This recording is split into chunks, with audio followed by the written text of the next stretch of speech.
Hello, Joel. Hello, Margaret. It's good to Hello, see Larry. you It's in good- Mississippi. In Mississippi at Tennessee Williams' boyhood home. And Columbus, Mississippi, we got the most beautiful day. We almost got blown away yesterday. We got Yes. a perfect March day, which is the 110th birthday of Tennessee Williams right here in Columbus, Mississippi. In that house. Well, it's interesting because his grandfather said Tennessee was born in that house. His mother, Edwina Williams, said, oh no, Tennessee was born in the hospital. But who do you believe? Tennessee's mother had a tendency to be a little free and loose with the truth. Okay. But it could be he certainly was brought here after the hospital. Okay. And Well, he was this house is certainly important in the life of Tennessee Williams. yeah, it is the house where it was the Episcopal rectory house, and his grandfather lived here when the house was actually adjacent to that church where he was the preacher. And there's going to be a historian who will take you on a tour of the house and the church and some of the streets and some of the homes where Tennessee's parents were socially accepted, especially his mother. His mother loved to be in the social scene in Columbus. So there's places where she went to book clubs, and she was a musician, and she loved to play cards. There's that line in The Glass Menagerie about there's a candelabra that Amanda Wingfield has, and she says it's slightly bent from the fire at the church. Some people said it was because we were playing cards. And that was definitely the history of this town, and it went. I thank you all for letting us share some of our memories here of Columbus. Thank you. Mother and I are so glad you come out to us to celebrate. And remember, don't get away without having your photograph, because we came prepared for it. Thank you so much. All of our wonderful guests that have come out to celebrate my 110th birthday here in the town of my birth, Columbus, Mississippi. Now, for all of our guests, contrary to what you may have heard or read about me, I have always been a Southern gentleman. That is how my mother raised me. Of course. And just like a true Southern gentleman should do, I'm going to let Mother speak to you all first. So, Mother, why don't you tell them about our family's time here in Columbus? Tom, you are a Southern gentleman. Thank you. Well, I want to tell you that I always loved Columbus, and it was the best place for me to be, and I just thought it was so sophisticated and cultured, and I transformed myself into a Southern belle. But you know, I did have father with the church activities. I sang in the choir, and I joined the DAR, and of course I loved all the card parties. In fact, my calendar was full. Oh, but I want to tell you about the Southern gentlemen in Columbus. Oh, we had them, I'm telling you, and they all were courting me. There was many a Sunday afternoon on the carriage rides. Oh, we had a wonderful time. But I want you to know, I accepted every invitation. I never turned down an invite. I just couldn't do that. That would have been very offensive. Well, let me see. I was going to tell you something else. I was going to tell you about my... You're not going to talk more about your gentleman callers, are you? Well, my gentleman callers, I tell you, I couldn't do without them, because they took me on carriage rides. I love those carriage rides. Where do those carriage rides always end, Mother? I'm telling you, they were fun. And they sometimes ended up on a veranda swing. Ooh! All right, Mother. All right, all right. You know, that's wonderful. You know, I never grow tired of your many reminiscences. But I believe our guests would probably like to know a little more about, I don't know, me. Why don't you tell our friends about the time you and Grandfather came back to Columbus? Well, Mother, I would love to do that. Thank you so You're much. welcome. Friends, ladies and gentlemen, I want you to know how privileged you are to have heard that, because Mother has never passed up an opportunity to move on with what I would like to share with our friends here. Please. Grandfather and I came back to visit Columbus in 1952. Now, that was shortly after Streetcar had won a couple of Academy Awards. And we were en route from Florida to New York, and we stayed overnight here in Columbus for a weekend.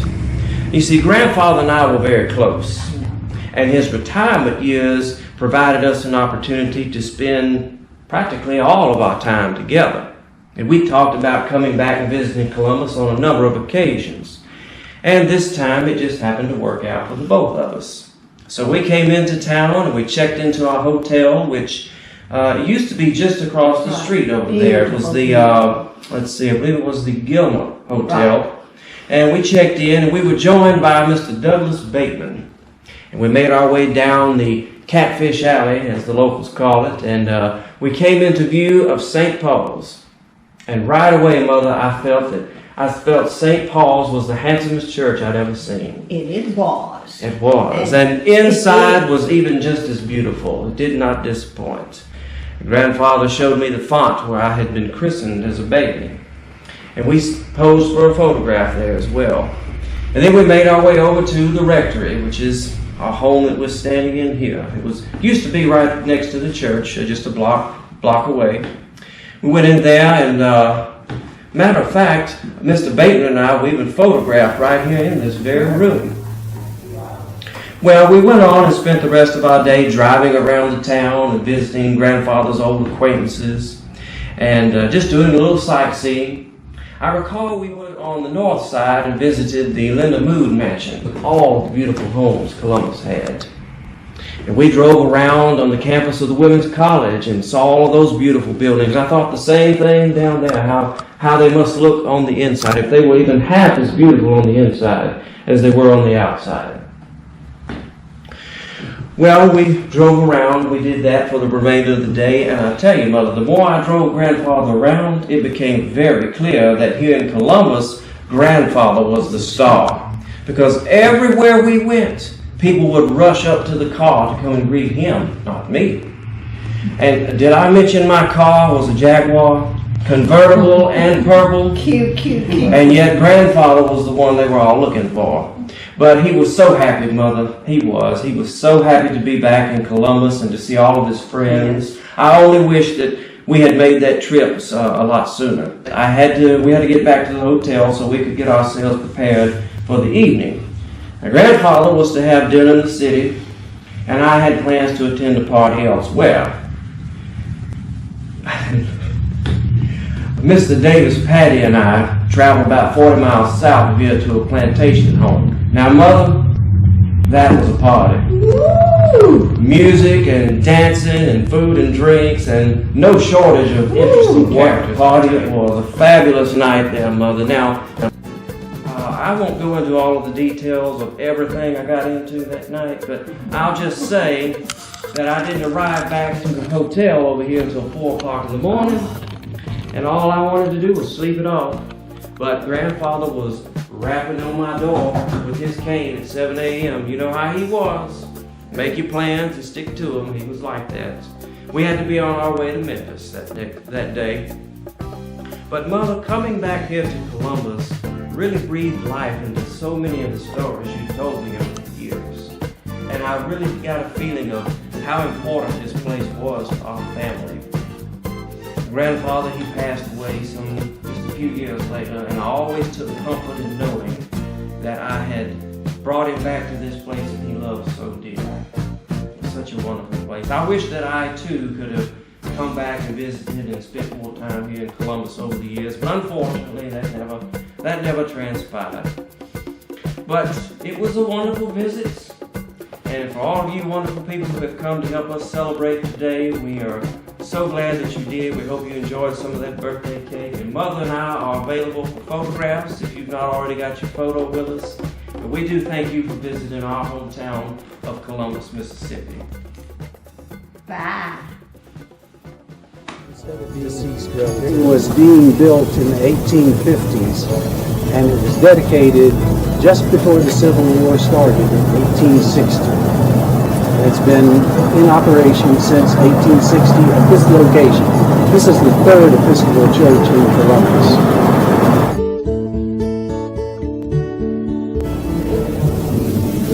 And we use this when we know we're not going to have a whole lot of people. And everything is And we compliments, it's right in with a Victorian town. Oh, that makes They have the grandchildren who still go to this church.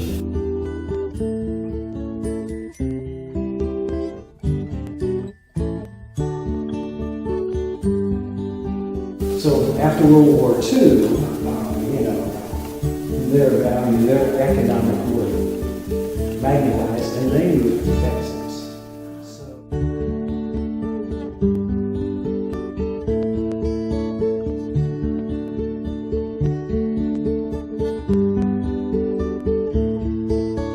A group of parishioners were meeting on Sunday morning, 2 days after Tennessee Williams passed away, February 25th, 1983, and we thought, wouldn't it be nice that we could do something for someone that was born here. His grandfather was the parish priest over at St. Paul's Church, and we all got together, and one thing led to another. We met 4 or 5 times until Brenda Carradine came to town, and boy, did she take the bull by the horn, and she did that. He is currently the president of Tennessee Williams Tribute, and at this time, I'd like to present Mr. Jerry Fortberry to tell you about tonight's performance.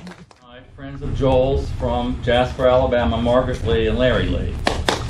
And they are actually filming this tonight. They are doing research and trying to promote Tennessee Williams' work and also helping us promote Tennessee Williams Tribute. Perhaps the most important woman in terms of his career and professional success was Aubrey Wood, his agent, mentor, and friend for more than a quarter of a century. The play you're about to see was originally devised by playwright Max Wilt, working directly with Audrey Wood. Later, after Miss Wood's death in 1985, the play was revised and published by Max Wilt.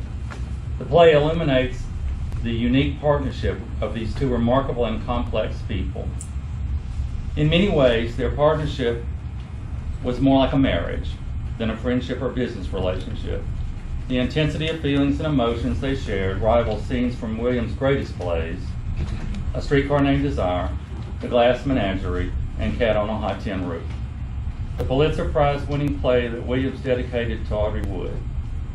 Mr. Williams and Miss Wood was created from first-person accounts, diary and journal entries, letters, and anecdotes from family, friends, and co-workers. The play will be performed without an intermission, so now sit back and enjoy Joel Bigg and Sherry Golden in Mr. Williams and Miss Wood.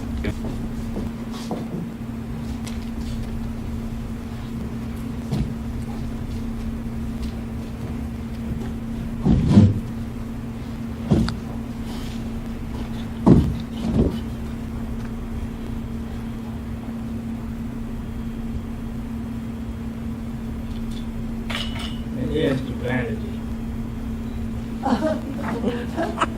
I always find that people whom I have known for a long time and cared for as much as they cared for me are a good deal more mystifying than those I simply like or dislike. And I have known Audrey Wood for the past 3 decades. She is still an enigma to me, and more an enigma as time goes by. Who is Audrey? What is she? That all the swains commend her. She is the paradox of the Broadway world. For her clients, she is the mother image, but that image is a long shot from Whistler's mother. is more like Bertolt Brecht's great portrait of Mother Courage, an unsentimental portrait which is far more impressive to me. Surely this Lady Mandarin, as I call her, is nothing if not impressive. In fact, she's very likely the most impressive woman and the most influential in my grown-up professional life. With all the grace and inner delicacy of the most womanly woman, she had the combative instinct and the vigor of a man, and his greater taste for frankness.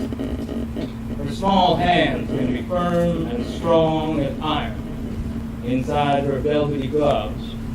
But when the situation calls for it, she is not reluctant to take the gloves off.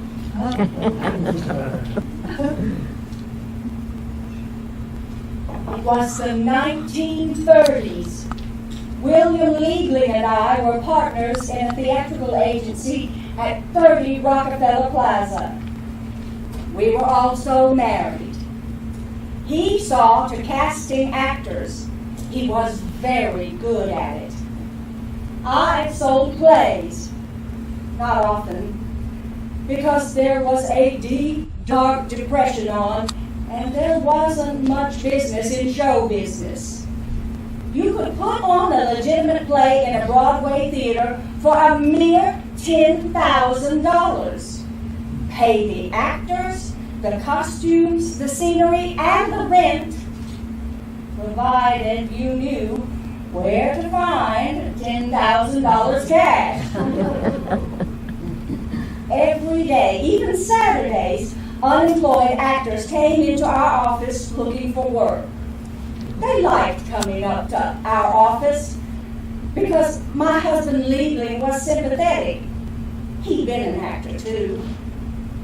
And because we had a bench in our lobby where they could occasionally sit down and rest their tired feet after hours of walking around looking for non-existent jobs in non-existent productions.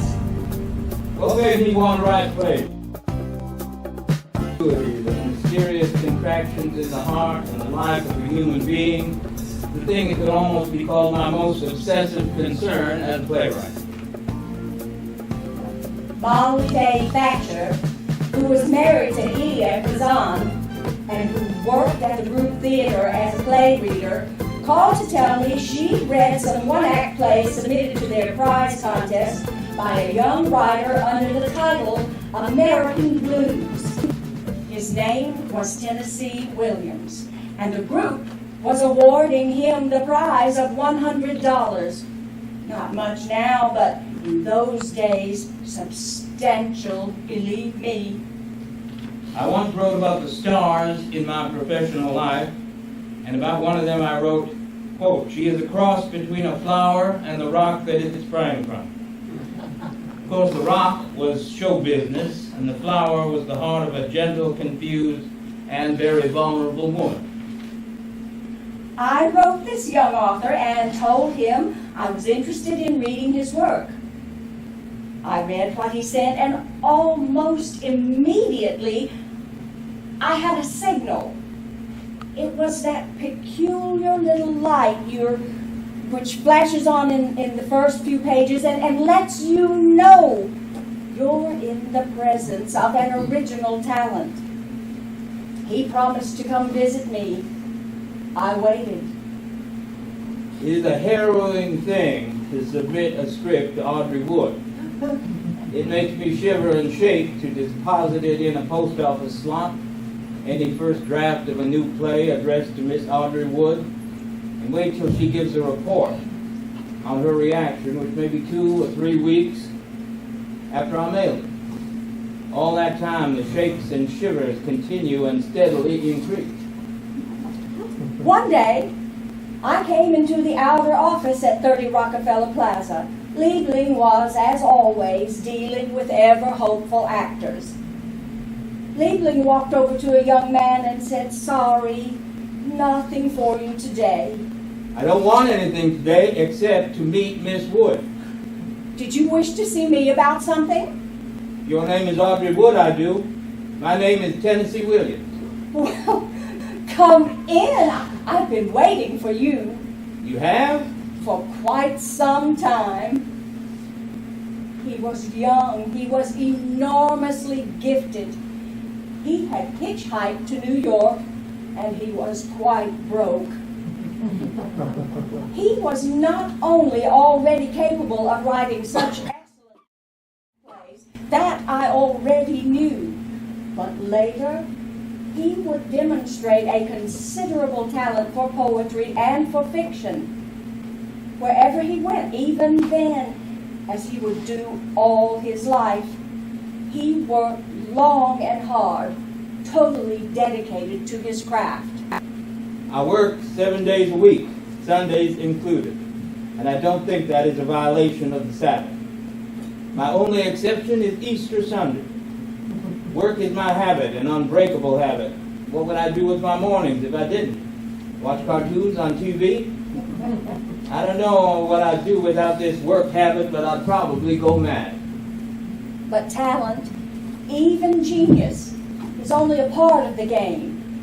That obstacle course which lies between the act of writing the curtain falls on a manuscript page and the ultimate sound of audience applause in a theater, if it come to break down the doors that would lead him to his great success. He is unarguably the foremost American playwright of the post-war theater. It would take a considerable time, 6 years in fact, from the first day he arrived in 1939 to our office waiting room. A long, hard climb for both of us, the longest, in fact, I've ever experienced before I could induce something affirmative for one of my clients. We advanced the young man enough money so that he could go back to his family in St. Louis.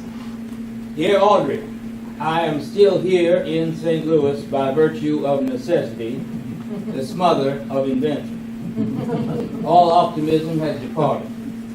He left, and he began to roam from place to place. I have about $30, and when it is gone, I shall have to start to write desperate letters home, perhaps hawking my typewriter and my guitar. And that kind of living is pleasantly exciting, but not conducive to emotion remembered in tranquility, from which the highest art is supposed to spring. Dear Tennessee, good news! We have sold your story, The Field of Blue Children, to Story Magazine. Congratulations. Herewith, $25. That $25 looms quite large in my perspective.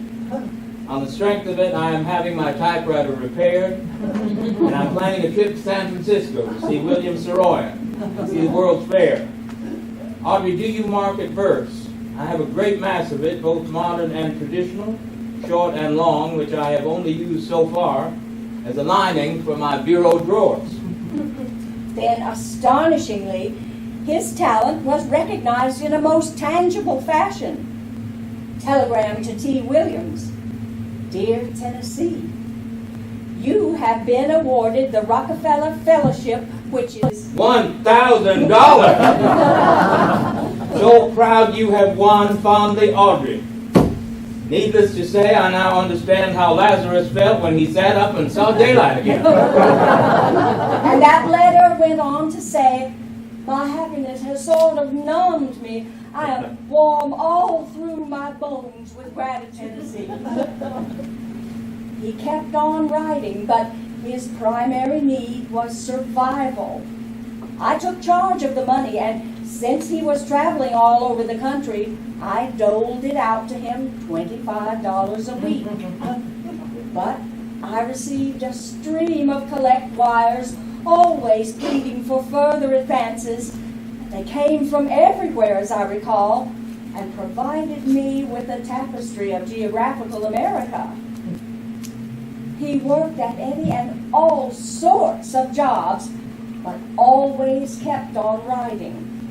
One of his plays, The Long Goodbye, was produced downtown at the New School.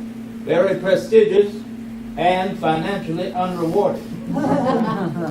It was an unending struggle to stay alive until we could find a producer who would give him his work of production. Young Hume Cronin, an actor friend, volunteered to option Tennessee's one-act plays for production with a small sum and a vital one. And Hume renewed that option for several years, truly an act of faith on Hume's part, because that money came out of his pocket, not from backers. Then, alas, Hume decided to quit. I wrote, "Dear Hume, you simply must not turn down Tennessee. It is too important to him, and he's too important to the theater. Option money is the only income he has. He must not be forced to go back to some kind of a job that will take away his time and energy from writing. Someday, he's going to write great plays. I know it, and you must realize it too. I'm asking you to invest this much on his future and the future of the theater." Dear Tennessee, enclosed is a check from Hume Cronin renewing his option. Later, dear Hume said, "How could I have refused such an appeal? The plays were never produced in New York, but it gives me satisfaction to think that I had something to do with all the plays." Finally, it happened. April 1940. Success! Dear Tennessee, the Theater Guild has decided to produce your play, The Battle of Angels. You will be glad to hear that they have engaged Miss Margaret Webster, who is well-known for her direction of Shakespeare, and Maurice Evans to direct. Peggy Webster? The Theater Guild sent Peggy Webster, who is British, down to the Deep South. And having been there for 2 weeks, she absorbed the entire of the Deep South, returned to New York, and proceeded to put my play into rehearsal. The Battle of Angels was a very strong drama, far ahead of its time in the young author's use of explicit sexual scenes and in outspoken dialogue. In Boston, in 1940, very strong stuff. But they proceeded nonetheless. In the case of my Battle of Angels, that saying was quickly altered to bombed in Boston. That night, Battle of Angels roared into life, kicking and screaming all the way. And then, that morning after post-mortem, in which the Theater Guild summoned both of us at the Ritz-Carlton. But before that meeting, we met for breakfast, and we were sitting at a drugstore stool close by our far less elegant hotel, Touraine. The morning papers were spread out over the counter. Each of us knew that the Theater Guild would shortly be joining the chorus. And then suddenly there appeared that small boy with a cap pistol. Do you remember? And a sudden pop, which seemed to us to be the roar of a cannon. We clutched at each other. It's the Theater Guild. They're after me.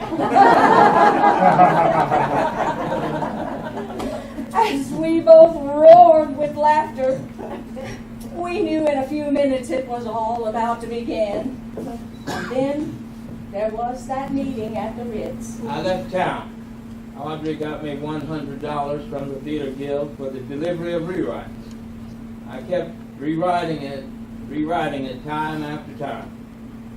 Over and over.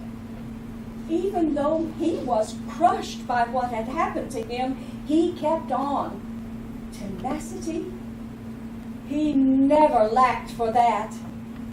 Later, that same play which had failed so badly up in Boston It was, in fact, more like the burning of Rome.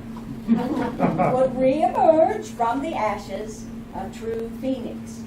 Now, it would have a new title, Orpheus Descending, and it would star Maureen Stapleton and Cliff Robertson. And after that, It would go on to become a successful film with Marlon Brando and Anna Magnani, The Fugitive Kind. But that wasn't to happen for more than a quarter of a century. And in the meantime, there was not a battle of angels, but a battle to keep my client, Mr. Williams, solvent. He began a new play called Stairs to the Roof. Meanwhile, the struggle to keep the wandering Tennessee alive continued. Struggle, in fact, was something of an understatement. Dear Audrey, I am waiting on tables at a joint called the Beggar Bar. I also recite poetry, and I share billing with a transvestite. During the day, I write. Good! Change of plan. A small altercation. Am now running a night elevator at the San Jacinto Hotel.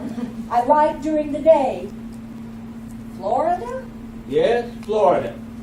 I came down here to Jacksonville and got me a job running a teletype machine for the U.S. Corps of Engineers. I write at night. How goes the new job in Florida? Well, I had a little problem. A mix-up in some messages. A fellow worker on the job was a young chap recently out of a mental institution. The Army let me go, but they kept him on. I guess this means they prefer the certified lunatic. Then he returned to New York, and he actually made it to Broadway. Not, alas, precisely with his name in lights. Audrey, I wear this very fancy uniform provided by the Warner Brothers, and I serve the public as an usher in their Strand Theater at Broadway and 47th Street. The pay isn't great, but let's face it, I'm not really a Warner Brothers star, am I? However, I do 8 times a day get to hear Dooley Wilson sing as time goes by. Years later, those same Warners would pay Tennessee much better when they made a film of the Glass Menagerie and Streetcar Named Desire. On went the struggle, and then miraculously there came a sort of break. We have been able to secure you a contract to write for 6 months at MGM Studios in Culver City. The salary is $250. Is that $250 a month? Oh, no, my friend. That's $250 a week. That's dishonest. Nevertheless, he moved out to a small beach accommodation in Santa Monica in the summer of 1943, and each day he commuted to Culver City. At a time when other studio employees were casually flaunting their limousines and flashy convertibles, my client refused to spend money. I ride each day in a second-hand motor scooter to and from the Metro-Goldwyn-Mayer studios. It may not be opulent, but it gets me there.